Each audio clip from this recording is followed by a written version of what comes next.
So much for taking the time to speak to us. We will continue to bring you all of the updates on the situation between Syria and Israel relating to the Druze people. But we move on now, and during a White House meeting with Bahrain's leader, US President Donald Trump claimed Iran was eager to negotiate with the United States, but stressed that he is in no rush to talk. This follows a warning from Iran's leader, Ayatollah Ali Khamenei, who said Tehran is prepared to respond to any renewed military strikes and can deliver a more forceful blow than it did during the 12-day war with Israel. Here is what the US president said. And they do. They want to negotiate. They want to negotiate badly. We're in no rush because, we said we could have made a deal. They should have made a deal. And then we bombed the hell out of their various places. We're in no rush, but if they want to negotiate, we're here. Meanwhile, US media has reported that the United States and its 3 European allies have set an end of August deadline for reaching a nuclear deal with Iran. According to reports, US Secretary of State Marco Rubio and the foreign ministers of the UK, France and Germany agreed the deadline in a phone call.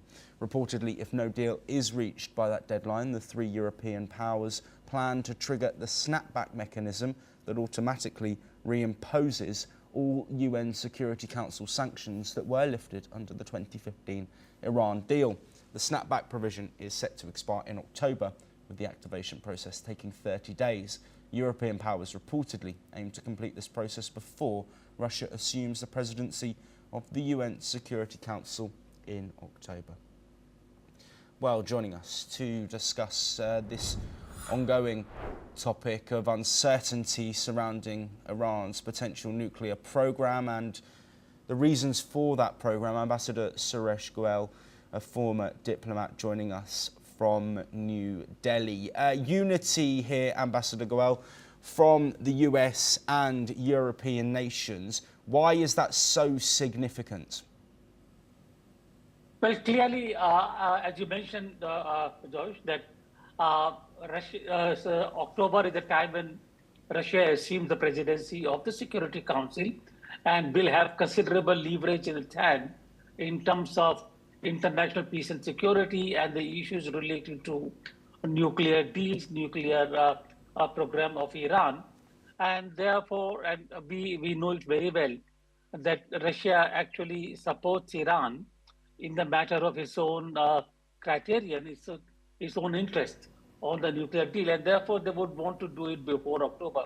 However, I am a little concerned that without really understanding or knowing what are the red lines on both the sides and how basically any kind of compromise or understanding can be reached to fix a deadline of August very artificially, how is it going to really work?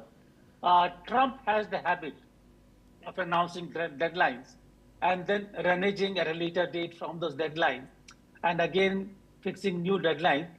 But what I would say is that it's important that rather than fixing the deadlines, negotiations should be entered into in earnest, with seriousness, rather than just essentially putting one or the other under pressure, artificial pressures.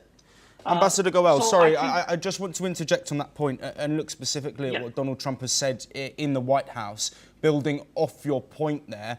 Of course, he says that Iran wants to come to the table, but the US is in no rush. Do you think Donald Trump is almost using this as a power play to try and strengthen the position that he has and push Iran to maybe make concessions that they wouldn't want to make otherwise? What kind of power play? I really can't imagine. USA has tried the other things that it does have in its arsenal. Their efficacy has been in a bit of a doubt. We have had all kinds of news. Therefore, what I would again say is I think Trump is essentially playing his old game, indicating different things, creating contradictions at different times, saying different things. And that's the reason I think it's leading to a whole lot of confusion. On the one hand, they said that August is the deadline. On the other hand, he said that I'm in no rush. What exactly does he want? If you want but I would say one thing. If you want really a stable Middle East and West Asia, you have to look at a broader view of the security of nations and all the nations, not just one. I don't see that happening at the moment, really. And therefore, I think we remain uncertain as to where it is going to lead to. Yes, absolutely. Ambassador Goel, if you do stay with us, you're going to join us later in the programme. First,